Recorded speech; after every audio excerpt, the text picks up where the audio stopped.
I think I'm just at the point where I'm tired of getting to know people. I'm tired of the same old questions. Oh, do you have any plans this weekend? Tell me about yourself. No, I don't want to. Like, I just don't have the energy for it anymore. I'm tired. I'm tired. I've been single for 3 years, and one of the best advices I can give anyone, because recently I've been going on so many dates, is to be more flexible with your age range. My current age range has been from like 24 to 52, and the 52 one has a caveat, which I will get to in a second.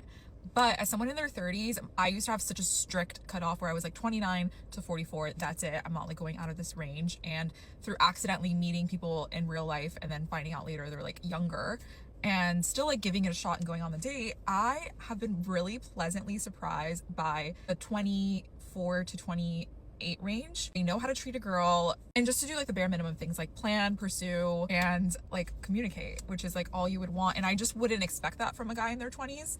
And that has pleasantly surprised me. As far as the older range, I feel like I've realized as I've dabbled into the older range that it's just not for me. I think there usually is a reason why they are single, not to like put it that way, because it's like obviously I'm in my 30s, like someone could say the same thing about me. Also, with the caveat with the 52 was he lied about his age. He told me he was 44. So that should tell you something as well. I've learned anything from my experiences dating men in their 20s is that they are really a different breed of men out there. It's worth giving it a shot, at least to get that experience and just like expand your horizons and know that like, okay, this is out there. So like, let's not settle for these like 30, 40-year-old men who are just not it. I had to start dating in my 30s after not dating for a really long time, whether that was from a divorce or a breakup or whatever. This is what I would do. Number one, I'm going to make 2 lists. The first list is going to be traits I'm looking for in a partner. And the second list is how I want the relationship to make me feel. So I did this because I knew I could find a guy who had all the things on my list. You know, he liked to work out. He had a good job. He was passionate about his career. He wanted all the same things as me. And all those things are great. But more importantly, I wanted somebody who made me feel peace and safe, and who didn't bring out like an anxious, bad side of myself. The second thing I would do something that makes me feel pretty once a week. You can work out, eat healthy, do all those things, but those aren't always instant gratification things. And you should be doing those, but you need something that is going to instantly make you feel pretty. And it could be anything. It could be getting a spray tan. It could be doing self-tanner. It could be getting your nails done. It could be doing your own nails. It could be doing an at-home sheet mask. It's just something that instantly makes you feel pretty. I think taking care of yourself helps with self-love, which helps with confidence. And trust me, you wanna go into dating loving yourself because people can pick up on that energy. Number 3, keep your standards high, but your expectations low. And what I mean by that is you should know exactly what you're looking for in a partner, but you cannot expect every single person you go on a date with to meet those standards. If you do, you're gonna be very disappointed and you are going to get so burnt out. Like when I was dating and I met somebody who did something that wasn't up to my standards, like let's say they were disrespectful. I had 0 expectations of that person, so I wasn't disappointed, but I also knew that that's not something that I wanted in a partner, so I just like kept it moving. The best part is if you go on a date with somebody that you don't like, you don't have to continue to date them. So yeah, those are 3 quick little tips of getting back into the dating game. Let me know if you guys have any questions about dating after divorce, anything. I am an open book. Elite advice from someone who met their soulmate at 35. He does not need to be your best friend. I love my husband. He's fucking amazing. But like, there are some things I don't want to do with him. And that's the whole point of having best friends. To do fun shit that you don't really feel like doing with your husband. You don't have to have the same interests at all. Don't, like, my husband's into sports. I fucking hate sports. If a guy is like waking you up with 2 tickets to Cabo and like surprising you all the time and buying you jewelry and overdoing it, he's probably got another family. Sorry. You need to find someone that's straightforward, that what you see is what you get. The guy for you is not going to play mind games. He's going to meet you, you guys are going to go out, and he's going to know pretty quickly that he wants to lock that shit down. If you've been with someone for 5 years and they haven't popped the question, nope. And finally, give nice guys a chance. Also, Don't discount younger men. My husband is 9 years younger than me, and it was the best decision I ever made. Hope this helps. Oh, you want to make fun of me for being single at 30? What am I doing tonight? Eating homemade bread, making penne alla vodka with the sauce that's already made, and I don't have a man baby to listen to. I just have my girl. Hell yeah, my girl. I'm 31 years old and single, and I recently deleted all of my dating apps.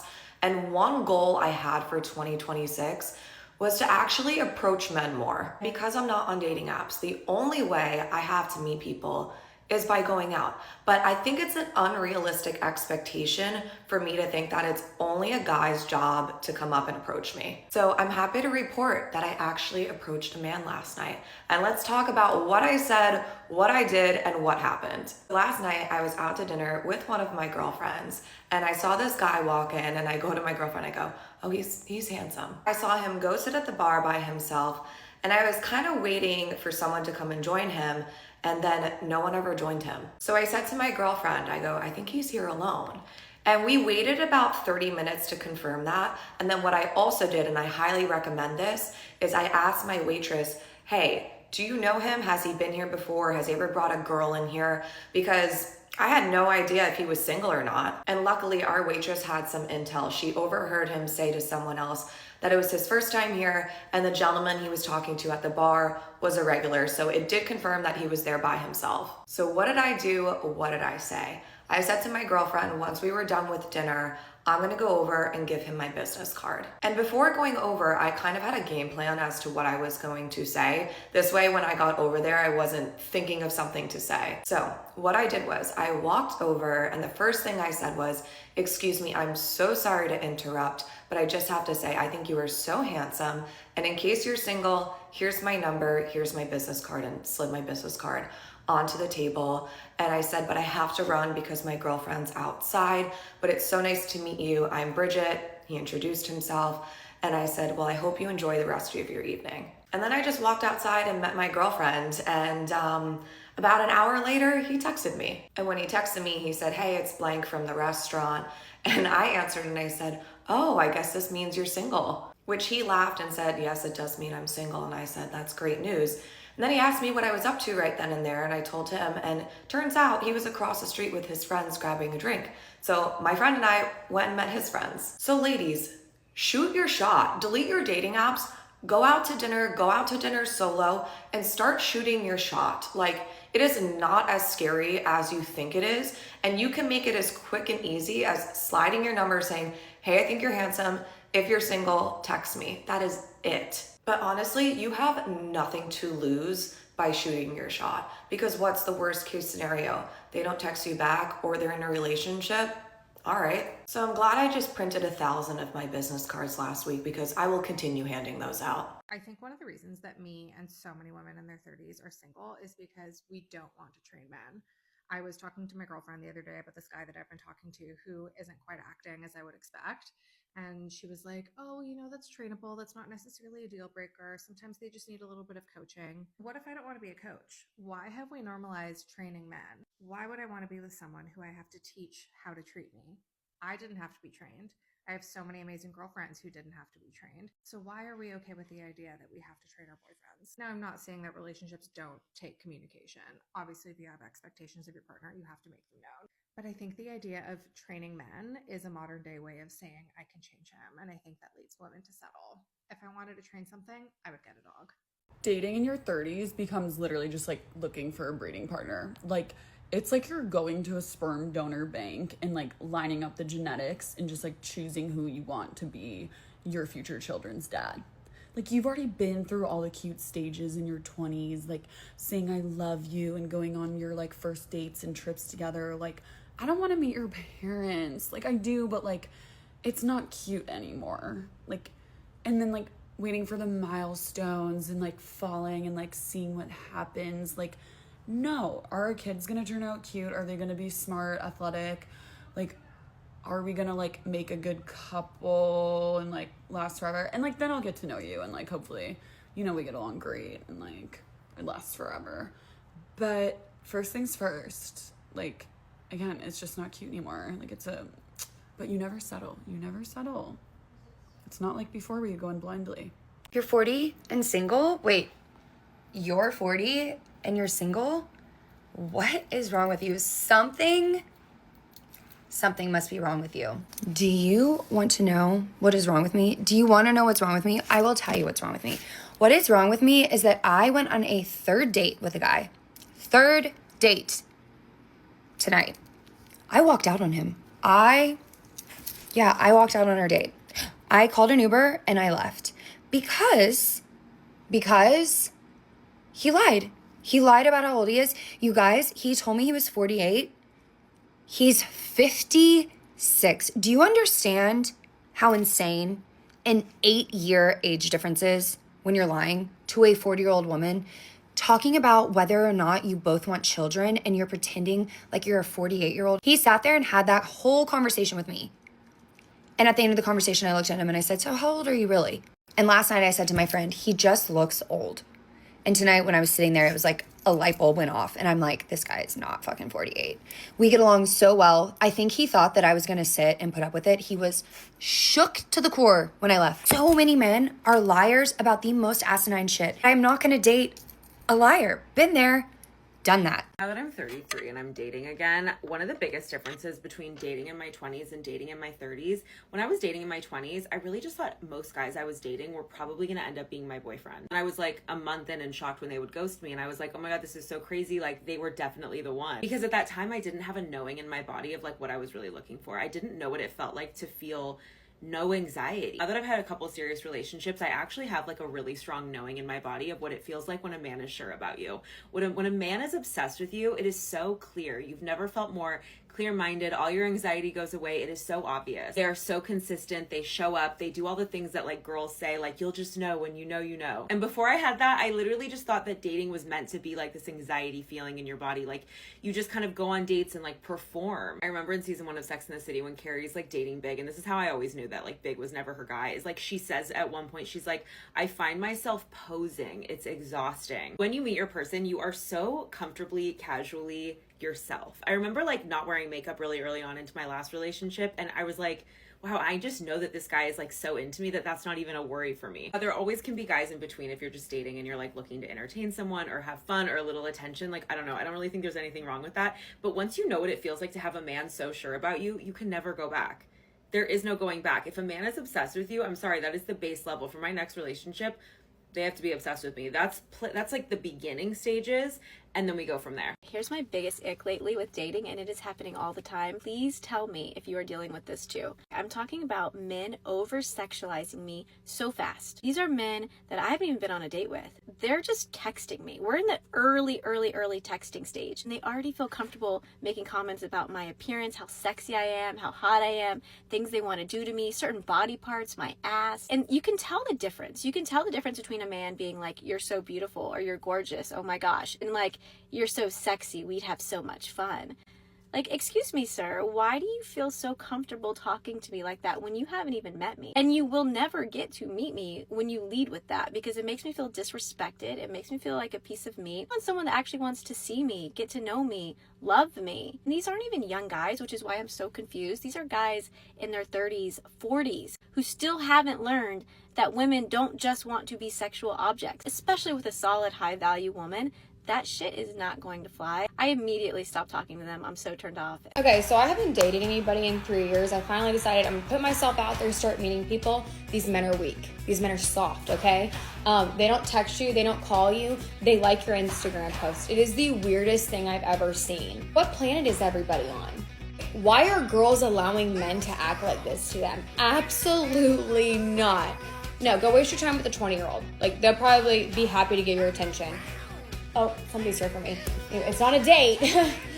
I got triggered about being the only single person once again. And the underlying feelings behind all of this was the fact that I just really am tired of feeling like I have to sit on the sidelines and cheer for everybody else while they're in these beautiful dream relationships. Like hearing all of the girls talk about how their men are going to spoil them on Valentine's Day and all the cute things that their men are doing for them. And it's really getting old having to sit back and smile and be happy for everyone else while I continuously have to go year after year not getting to celebrate this made-up holiday.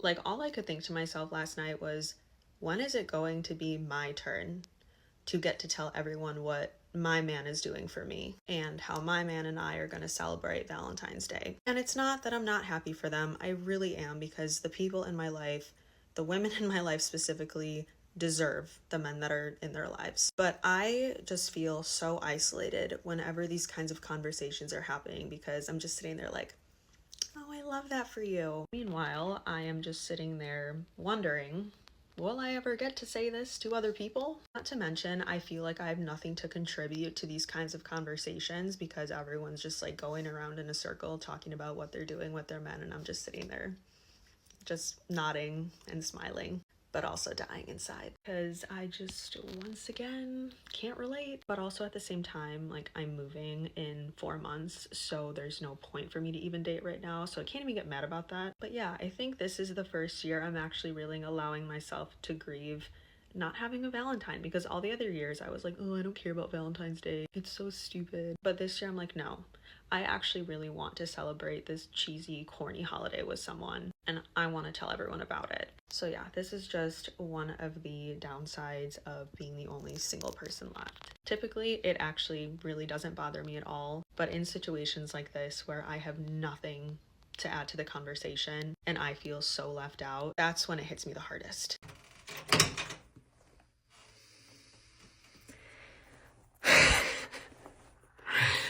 Without a shadow of a doubt, this is my husband.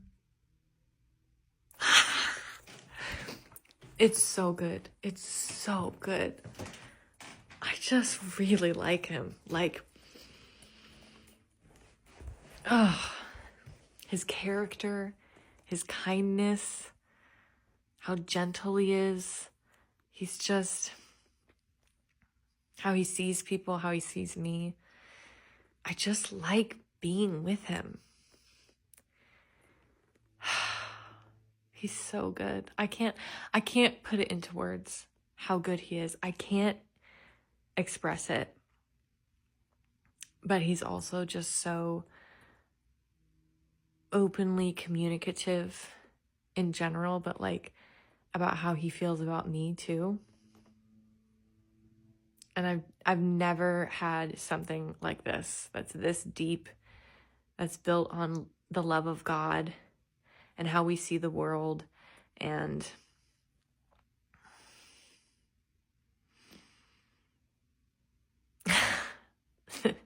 this is it. That's so crazy.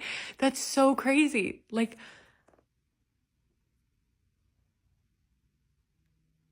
I haven't ever been able to say I have found my husband and have it be like real and like reciprocated and true and built on pure things.